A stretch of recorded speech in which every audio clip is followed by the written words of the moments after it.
Mata upu se furufitu, o le mana o tavita e fai se fale mo le atua. Ua nofo tavita ilo na fale, o na fai atua ile o tavita ya na tano le profeta. Fauta, ua au nofo ile fale arasi, a le atola au o le Feagaiga Jehova, ua ilalo i e pui pui. O na fai mai ai leo na tano ia tavita. O mea uma ua e finangalo iai, ia e faia. A wao ia ante oe le atua. O le lava po, na tulei mai ai le afionga le atua ia na tano wa whapea mai. Aluia, ma fai atu ila au na o tavita. Wa whapea ona fetala i mai o Jehova. E te le faia se fale moa au te Nofoai. A wau le nofo i se fale talu mai le aso, na ou aveina e ai i Israelu, ua o mai i le aso nei.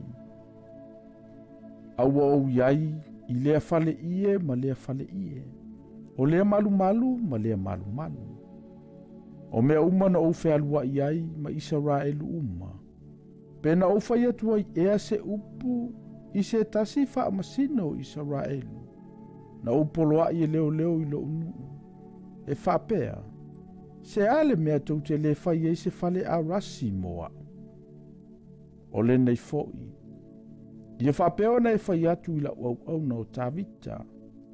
O lo whapea na whai mai o Jehova o au. O au, na au mai a oe ai le loto a mamoe. Na e muli muli mamoe. Ina ia whai a oe mataitai lo unu o Israelu. Na au iai fo ia te oi mea umana e alu iai. Ma au wha umatia na iau luma, he na ita ia te oi umalava. Na au whaia fo i mo oele ingoa peo ingoa ali te tele i le lalolangi. Au te tu atu fo i se mea Nofoailo unu o Israelu. Ma au to to ina i latou. E mauai i latou i o latou lava nuu. E le toi whaanga e tia i latou. E le toi whati ngai na ina fo i latou e tangata mi o leanga. E peyo ana mua. Talu fo i iau na pōna o poloa i ai i wha masino e pule ilo unu o Israelu. O te whato ila loina fo i latou umo e ita mai i ate oe. O te tau atu fo i ate oe. E whaia Jehova se a inga mo oe. A o ina wha ato ina o waso, e whatasi na atu ai oe mauta maa. O na o whatu ina lea, o so lau whanau, pe amba vai antu oe. O so watali foi, o te whatu mawina lo na malo. E whaia ia se fale mo au, o te whatu mawina foi lo na Nofoali i e whaavavau. E whaia u mo na tamaa, e whaia o ia mo uantali i. O te le ave se ina lo walofa ia te ia. E peo na o ave se ina i le na mua mua ia te oe. Au te whatu mawina o ia i lo fale ma lo malo e whaavavau.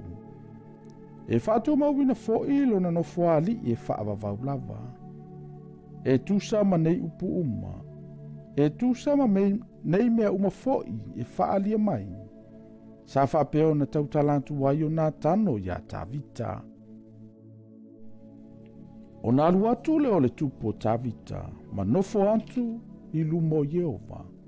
O na whai atu ai lea oia. Jehova e lea tua. O ai ea au nei. O ai fo ilo u ainga. Ina ua e wha o mai ia te au i le nei aso. A o le mea iti le nā iau luma. Lea tua e. A ua e whetalai mai i le a ingola au na yaso e tele o lumanai. Jehova le atua e. Ua e sila mai fo i ante a ue peisea i o se tangata sili. Se a se toe mea e whai atua i tavita i ate oe. I le whama maluina o lau au na. A wā ua e sila fia lau au na. Jehova e.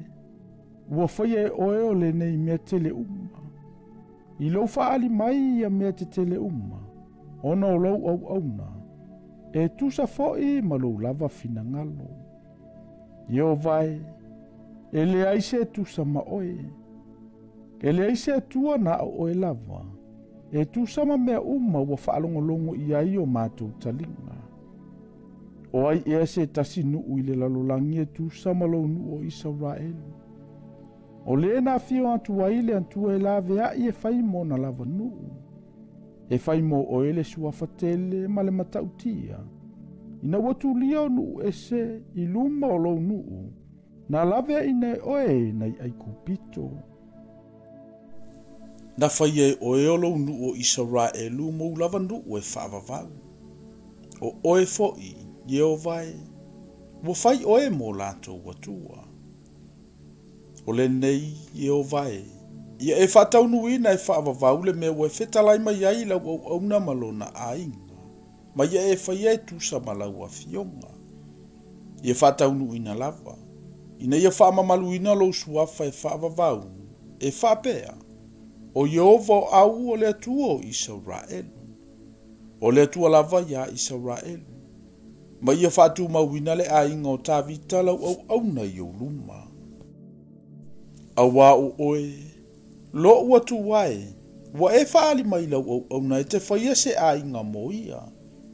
O le mele ua manatua ia u lau au auna e te talo atu i o luma. O le nei, Yeovai, o oe lava le atua. Ua e whetalaia mai lea mea le lei i lau au auna. O le nei foi. Ia e fina ngalo e whaamanuia le ainga o lau au auna. Ina ia iai o luma e whaavavau. Awa Yeovai. A whaamanuia e oe. O na manuia ai lea e whaavavau.